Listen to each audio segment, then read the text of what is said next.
नमस्कार दोस्तों, क्या हाल चाल आप सभी के। मैं निखिल सोनी एक बार फिर आप सभी का हार्दिक स्वागत करता हूं आपके अपने यूट्यूब चैनल पे। तो दोस्तों आज हम अपने लेवल को अप करने वाले हैं। हमने दो टेंसेस को कवर किया है, प्रेजेंट इंडेफिनिट, प्रेजेंट कंटिन्यूस। अगर आप पहली बार अपने चैनल पे आए हो तो ऊपर आई बटन पे आपको प्लेलिस्ट मिल रहेगी, आप उस प्लेलिस्ट को देखिए तसल्ली से। अगर टाइम नहीं है तो स्किप करिए, अपने को ज़रूरी नहीं है पढ़ने का। ठीक है दोस्तों, आज हम बात करेंगे कुछ ऐसे, मैं आपको कुछ चार ऐसी पॉइंट्स बताने वाला हूं जो क्या है अपने को कभी कभी एग्ज़ाम में पूछ लिए जाते हैं, और वो कंसेप्चुअली मैं आपको समझाने वाला हूं दोस्तों। ऐसा नहीं है कि मैंने आपको रटवा देने हैं। अब उसको समझने के लिए मैं आपको इंग्लिश के बारे में कुछ बताना चाहता हूँ। इंग्लिश क्या है एक इंग्लिश क्या है एक अरे इंग्लिश क्या है एक लैंग्वेज, है ना दोस्तों। अब हर एक लैंग्वेज के दो अलग अलग एस्पेक्ट्स होते हैं, इसके भी दो अलग अलग एस्पेक्ट हैं। पहला क्या है, फॉर्मल, तो दूसरा आप सभी को पता है क्या होने वाला है, इनफॉर्मल। अब दोस्तों फॉर्मल आपको पता है, इनफॉर्मल आपको पता नहीं पता तो मैं बता देता हूँ। पहले अभी तक हम क्या कहते हैं कि फॉर्मल जो ऑफिशियल होते हैं, ठीक है, जो ऑफिस में हम बोलते हैं, ऑफिस में जो लैंग्वेज यूज़ करते हैं लिखने के लिए, बोलने के लिए, उसे हम फॉर्मल लैंग्वेज बोलते हैं। जो दोस्तों के साथ, फ्रेंड्स, रिलेशंस और फैमिली मेम्बर्स के साथ जो हम बातचीत करते हैं वो इनफॉर्मल लैंग्वेज होती है। शायद हो सकता है ऐसी कुछ बात हो, पर मैं कहना चाहता हूँ कि फॉर्मल क्या होता है, एक रिटन एस्पेक्ट होता है। फॉर्मल क्या होता है, रिटन, और वही इनफॉर्मल क्या होता है, स्पोकन। अब मैं ये नहीं कह रहा मैं कि जो फॉर्मल दिया हुआ है, जो मैं कह रहा हूँ रिटन है, इसको हम बोल नहीं पाएंगे। नहीं भाई, बोल सकते हैं, लिखे हुए सेंटेंस को हम बोल सकते हैं, फॉर्मल लैंग्वेज को हम बोल सकते हैं, ये नहीं कह रहा कि बोलेंगे नहीं। पर मैं कह रहा हूँ रिटन जो एक्सपेक्ट होते हैं वो होता है फॉर्मल, और इनफॉर्मल क्या होता है, जो हम बोलचाल की भाषा में यूज़ करते हैं डेली, उसे हम इनफॉर्मल लैंग्वेज बोलते हैं। अगर हम कहते हैं इंग्लिश स्पोकन, तो वो इंग्लिश स्पोकन क्या है, टोटली इस एस्पेक्ट में आती है, उसे हम इनफॉर्मल बोलते हैं। ठीक है, स्पोकन, इंग्लिश स्पोकन कौन से में आती है, इनफॉर्मल में। जो रिटन वाला है वो क्या है, फॉर्मल। अब इसको लिखने के लिए हमें क्या चाहिए,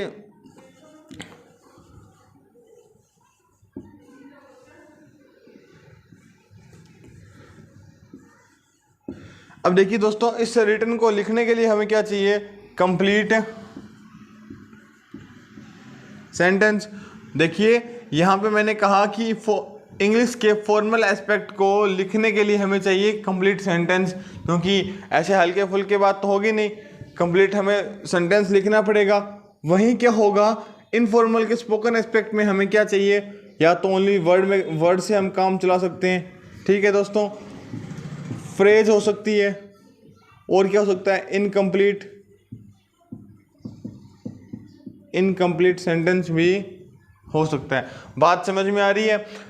लिखे हुए एस्पेक्ट को समझने के लिए हमें कंप्लीट सेंटेंस चाहिए।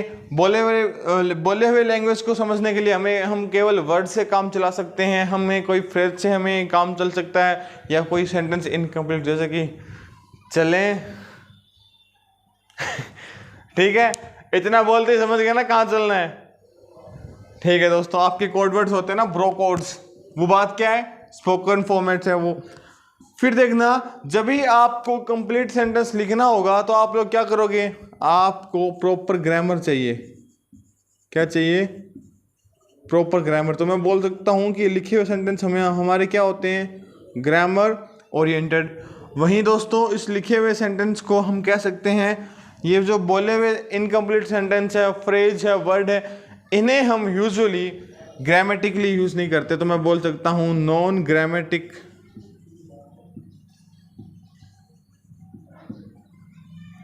Grammatical use. ठीक है दोस्तों, मैंने कहा जो रिटन एस्पेक्ट है वो क्या है, कंप्लीट सेंटेंस होगा, और कंप्लीट सेंटेंस ग्रामर ओरिएंटेड होगा। और जहाँ पे हम स्पोकन की बात करेंगे तो वो वर्ड, फ्रेज, इनकम्प्लीट सेंटेंस हो सकते हैं। अब उनके लिए हमें ग्रामेटिकल यूज़ की ज़रूरत है, हमें ग्रामर सीखने की ज़रूरत नहीं है। बोलने के लिए हम ऐसे ही वर्ड, फ्रेज, इनकम्प्लीट सेंटेंस से काम चला सकते हैं।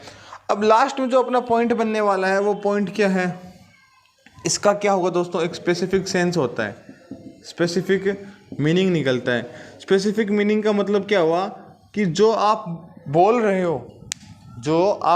हो उसी बात को मैं समझूंगा। जो आप लिख के आपने जो मुझे लिख के भेजा है उसको जब मैं पढ़ूंगा तो जो आप बोलना चाहते थे, जो आप कहना चाहते थे, मैं उसी बात को समझूंगा, तो वो तो उसका एक स्पेसिफिक मीनिंग हो गया। और मैंने उसको क्या किया, उस स्पेसिफिक मीनिंग को ही समझा। वही इनफॉर्मल में क्या होता है, एम्बिग्यूअस मीनिंग होता है। क्या होता है दोस्तों, एम्बिग्यूअस मीनिंग। मैंने लिखा एम्बिग्यूअस मीनिंग। अब एम्बिग्यूअस मीनिंग का मतलब होता है कि एक से अलग भिन्न अर्थ निकलते हैं। एम्बिग्यूअस का मीनिंग हुआ अन्य अर्थ, ठीक है, अनर्थ नहीं, अन्य अर्थ, ठीक है, उसके अलग अलग अर्थ निकलते हैं। तो दोस्तों जब अलग अलग अर्थ निकलते हैं वो कौन से फॉर्मेट का निकलते हैं, इनफॉर्मल लैंग्वेज की, ठीक है। इनफॉर्मल लैंग्वेज में आप कुछ बोलते हो तो शायद वो जो सुनने वाला है, जो समझने वाला है, वो कुछ और समझता है, ठीक है। तो अभी हम दोस्तों इनको आप एक बार समझना कि हमने लैंग्वेज के दो फॉर्मेट्स देखे, एक होगा एस्पेक्ट फॉर्मल, दूसरा है इनफॉर्मल एस्पेक्ट। फॉर्मल क्या रिटन होता है, इनफॉर्मल स्पोकन होता है। अब रिटन लिखने के लिए हमें कंप्लीट सेंटेंस चाहिए, उसके लिए हमें सेंटेंस की जरूरत नहीं है, वर्ड फ्रेज इनकम्प्लीट सेंटेंस से हम काम चला सकते हैं। Grammar oriented non grammatical use, यहाँ पे स्पेसिफिक मीनिंग है, यहाँ पे एम्बिग्यूअस मीनिंग है। बातें यहाँ पे आपको समझ में आई होगी। आगे मैं आपको इस पॉइंट को बताने वाला हूँ। अभी तक हमने जो समझा है वो मैंने आपको फॉर्मल लैंग्वेज में written sentence, written complete sentence को ग्रामेटिकल यूज सिखाया है। आज हम बात करेंगे इनफॉर्मल लैंग्वेज के, क्योंकि कभी कभी एग्जामिनर क्या करता है, हमें इस पॉइंट से भी, इस एस्पेक्ट से भी कुछ क्वेश्चन पुट कर लेता है। तो अभी हम उस क्वेश्चन, उस सेंटेंस के उस टाइप को समझने वाले हैं जो कहाँ से निकलता है, इनफॉर्मल लैंग्वेज से, ठीक है दोस्तों। अभी मैं कौन से लैंग्वेज की बात करूंगा, इनफॉर्मल इंग्लिश के पार्ट की, कि इंग्लिश को जब हम इनफॉर्मली कभी बोलते हैं, मैंने कहा इनफॉर्मल क्या है, बोलचाल की भाषा, स्पोकन है। तो उसको समझाने के लिए जो मैंने 4 पॉइंट मैंने समझाने, उसमें पहला पॉइंट आपके सामने निकल के आता है, उसे हम समझेंगे कमेंट्री के नाम से। किस नाम से, कमेंट्री के नाम से,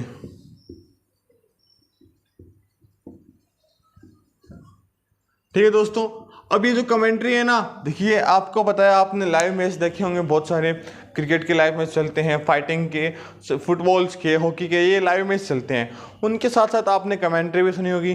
कमेंट्री मतलब, आप कमेंट्री का मतलब होता है टिप्पणी, जो हो रहा है उसको कुछ लोग, कुछ बैठे होते हैं, कुछ लोग बैठे होते हैं, वो क्या करते हैं, उनको बोल के सुनाते हैं, उसे हम कमेंट्री बोलते हैं। अब जो कमेंट्री है ना, उस कमेंट्री को बोलने के लिए आप यहाँ पे बात समझोगे कि अगर मैच लाइव चल रहा है तो लाइव एक्शन है, और लाइव एक्शन को हम कौन से टेंस में बोलते हैं, कंटिन्यूस में। पर यहाँ पे देखना क्या होगा, जैसे ही मान लो क्रिकेट का मैच चल रहा है और क्या हुआ, बॉलर बॉल डाल रहा है, रनअप पे आया, आके उसने बॉल डाली। अब बैट्समैन क्या करेगा, थोड़ा स्टेप आउट किया और एक बड़ा सा हिट कर दिया। अब जब उसने एक बड़ा सा हिट किया तो कमेंटेटर बोलता है देयर, आपको क्या मिलता है, there goes another,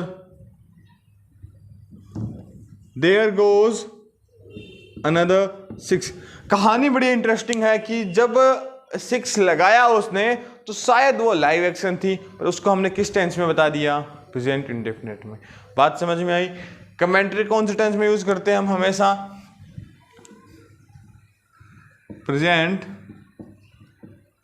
indefinite tense में, और इंडेफिनिट टेंस में करते हैं।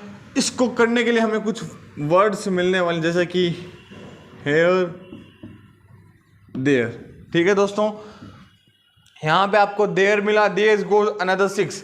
अब देखिए, हम अभी रोहित शर्मा और धवन ओपनिंग कर रहे हैं, कोई भी, जैसे मान लो रोहित आउट हुआ तो कौन आएगा, कौन आएगा, king of cricket Virat Kohli.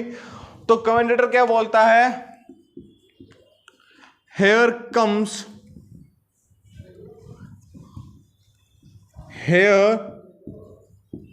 Comes the king of cricket Virat Kohli. बात समझ में आई। ऐसा कुछ बोलते हैं ना वो लोग। अब बात यहां पे आती है कि जो वो आ रहा है चल के, आप उसी एक्शन को बता रहे हैं कि वो एंट्री कर रहा है ग्राउंड में, पर आप क्या बोलोगे, here comes the king of cricket Virat Kohli. बात समझ में आई दोस्तों आपके कि हमने कमेंट्री को बताने के लिए कौन सा टेंस यूज़ किया? Present indefinite. अभी इसको लिखना, फिर हम आगे चलते हैं। पॉज करके जल्दी से लिख लो।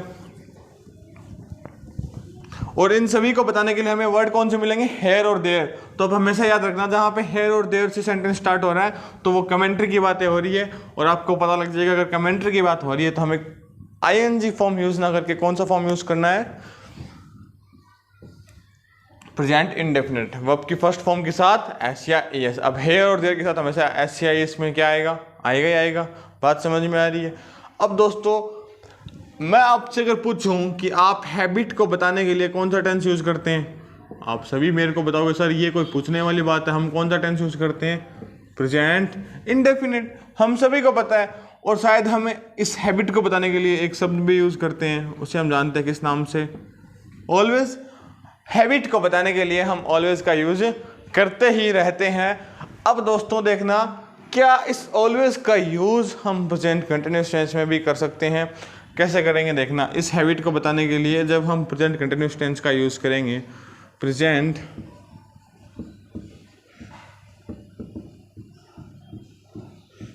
कंटिन्यूअस टेंस का यूज करेंगे, तो आप क्या करना चाहते हो? आप कहना चाहते हो शायद आपका बोलने का सेंस क्या है? एंगर से भरा है।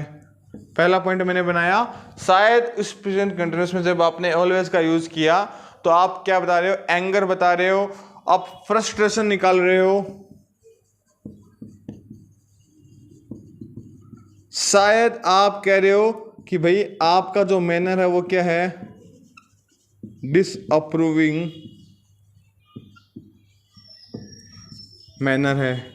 ठीक है, यहां तक आपको बात समझ में आई होगी कि आपने क्या किया है? इस ऑलवेज का यूज किया है प्रेजेंट कंटिन्यूअस टेंस में क्या बताने के लिए? या तो आप बोल रहे हो तो एंगर में बोल रहे हो, फ्रस्ट्रेशन भड़ास निकाल रहे हो, या जो आपका मैनर है वो कैसा है कि डिसअप्रूविंग मैनर है। जैसे कि मैं उससे मिलने गया, ठीक है, अब जब गया तो वो बुक्स पढ़ रही थी, हाँ जो भी हो, बुक्स पढ़ रही थी। मैंने उसे कहा यार तुम तो हमेशा ही पढ़ती रहती हो, कोई मतलब थोड़ी है। देखना, हमेशा ही पढ़ती रहती हो। तो यहाँ पे देखो दोस्तों, एक बार मैं आपको एग्जांपल लिख के दिखा रहा हूं। यहाँ पे क्या आएगा? She is always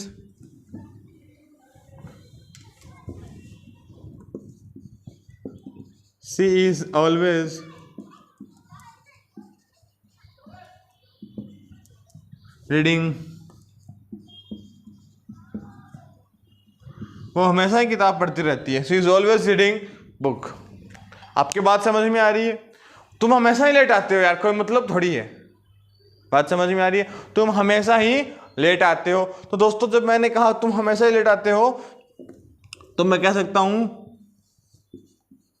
you are always coming late.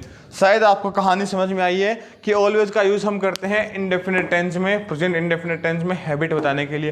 पर जब हम उस ऑलवेज का यूज कहाँ कर लेते हैं? प्रेजेंट कंटिन्यूअस में। तो आप क्या बता रहे हो? एंगर, फ्रस्ट्रेशन या डिसअप्रूविंग मैनर, कि तुम हमेशा ही पढ़ती रहती हो, ये वह हमेशा ही पढ़ती रहती है, तुम हमेशा ही लेट आते हो। ये क्या है? आपके डिसअप्रूविंग मैनर है, आप फ्रस्ट्रेशन निकाल रहे हो। क्या कोई मतलब थोड़ी है, हर रोज 5 मिनट लेट कर देता है।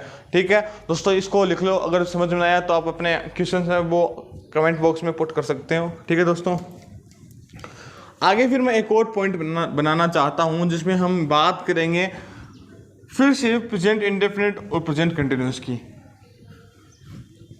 ठीक है दोस्तों, पहले हम बात करते हैं, तीसरा नंबर पॉइंट है, ये कोई हेडिंग नहीं है। समझने वाली बात ये है कि जब आप क्या कर रहे हो? एफर्मेटिव, जब आप क्या कर रहे हो? एफर्मेटिव सेंटेंस यूज कर रहे हो। एफर्मेटिव सेंटेंस यूज कर रहे हो कहाँ पे? कहाँ यूज कर रहे हो? कहाँ करोगे भाई? प्रेजेंट इंडेफिनिट में, प्रेजेंट इंडेफिनिट टेंस में। ठीक है दोस्तों, आप क्या कर रहे हो? एफर्मेटिव सेंटेंस लिख रहे हो। कौन से टेंस का? प्रेजेंट इंडेफिनिट का। ध्यान से देखना, आप प्रेजेंट इंडेफिनिट टेंस में एफर्मेटिव सेंटेंस लिख रहे हो तो शायद आप डू या डज का यूज प्लस वर्ब की फर्स्ट फॉर्म कभी नहीं करते।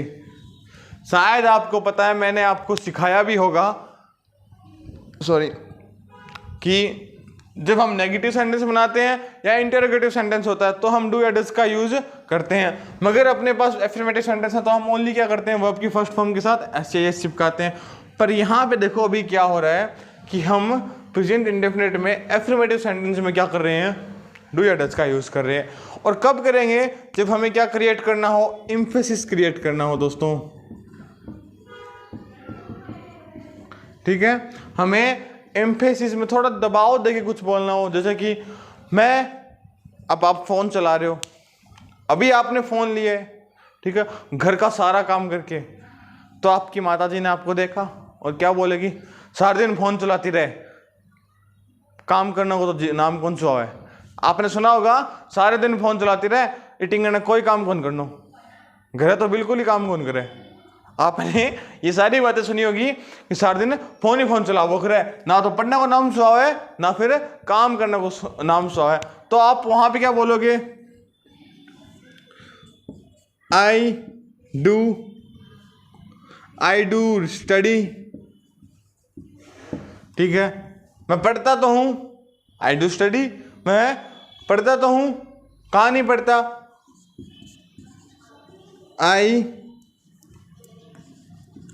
आई डू क्या बोलेंगे हम, I do work for my family.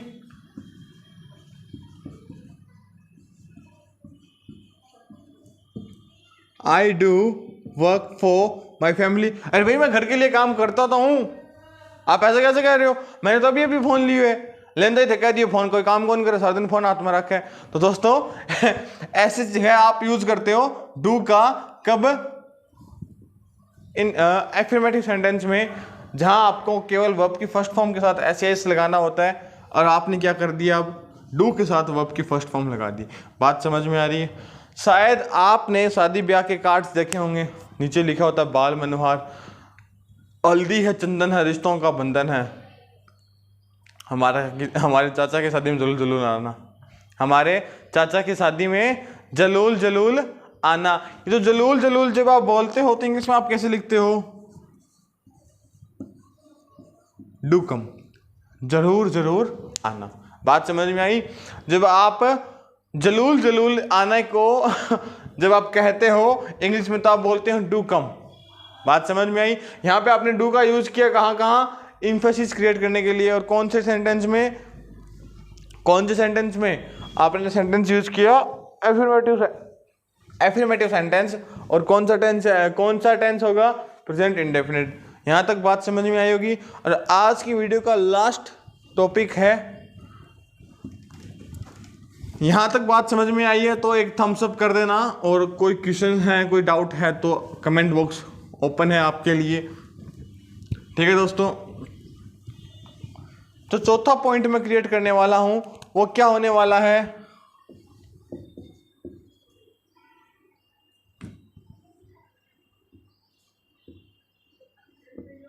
Dramatic representation of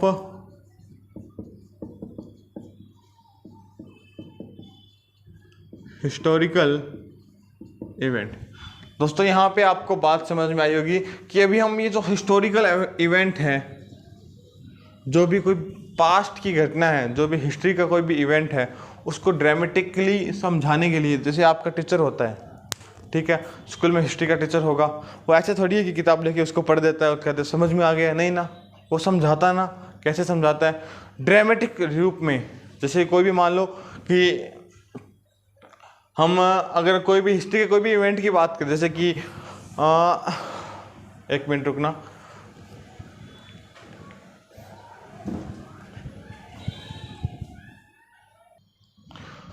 तो दोस्तों मैंने आपको बताना है कि ये जो ड्रामेटिक रिप्रेजेंटेशन होता है, ये जो ड्रामेटिक रिप्रेजेंटेशन होता है वो क्या होता है, नाटकीय रूप में जब आप कोई चीज़ को रिप्रेजेंट करते हो नाटक बना के। जैसे कि हिस्ट्री का कोई भी इवेंट है, आपका टीचर है, वो आपको ऐसे थोड़ी पढ़ाता है कि किताब लिया और उसको पढ़ दिया। जैसे कि फिर अकबर को राजगद्दी पे बिठा दिया गया, और फिर आज के बाद अकबर ने उस राजगद्दी की बागडोर अपने हाथों में ली और अच्छे से अपने राज्य को संभाला।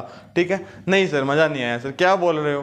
अब वहीं आपका जो टीचर वो कैसे देखो ड्रामेटिक रिप्रेजेंटेशन करता है, कैसे, जैसे कि अब आपको पता है उसके बाद बहरम खान आया और अकबर का हाथ पकड़ के गद्दी पे बिठा दिया। भाई उस 12 साल के बच्चे के मूंछे तक नहीं आए थे, उसे कहाँ बिठा दिया गया? उसे इंडिया के, भारत के राजगद्दी पे बिठा दिया गया। इतना बड़ा भारत, उसे पता नहीं भाई इसका राजा मैं बन गया। हैं 12 साल का बच्चा जिसे कुछ पता नहीं था, वो अब भारत का राजा था।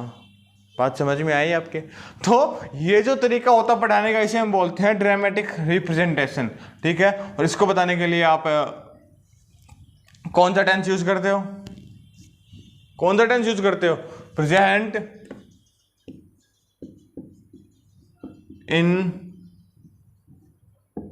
इंडेफिनिट। बात समझ में आ रही है? जब भी आप हिस्ट्री के कोई भी इवेंट को बताने के लिए ड्रामेटिक रूप में बताते हो तो आप कौन सा टेंस यूज करते हो? Present indefinite. कैसे करते हो देखना, अकबर, अब ये जो अकबर है, अकबर ने क्या किया दोस्तों? ascends the throne. ठीक है, अब जब मैंने इसी बात को, उसने राजगद्दी पे अकबर बैठा, राजगद्दी को उसने सिंहासन पे बैठा, तो उसको बैठने के लिए जैसे देखना यहाँ पे मैंने प्रेजेंट इंडेफिनिट के साथ यूज किया है, वर्ब की फर्स्ट फॉर्म के साथ एस या एस। ठीक है दोस्तों, और होना क्या चाहिए था यहाँ पे? हिस्टोरिकल इवेंट है तो आपको पता सर हिस्ट्री के बात को बताने के लिए हम पास सिंपल टेंस का यूज करते हैं, पर यहाँ पे हमने कौन से टेंस का यूज किया है? प्रेजेंट इंडेफिनिट का। तो दोस्तों आज की वीडियो में यहाँ तक के लिए काफ़ी है, काफ़ी लंबी हो गई वीडियो। मैं कोशिश करूँगा कि आगे से और छोटे छोटे वीडियो बनाया जाए। अगर आपको कोई बात समझ में नहीं आई है तो प्लीज़ कमेंट करना। यहाँ तक वीडियो को देखने के लिए आप सभी का बहुत बहुत धन्यवाद दोस्तों।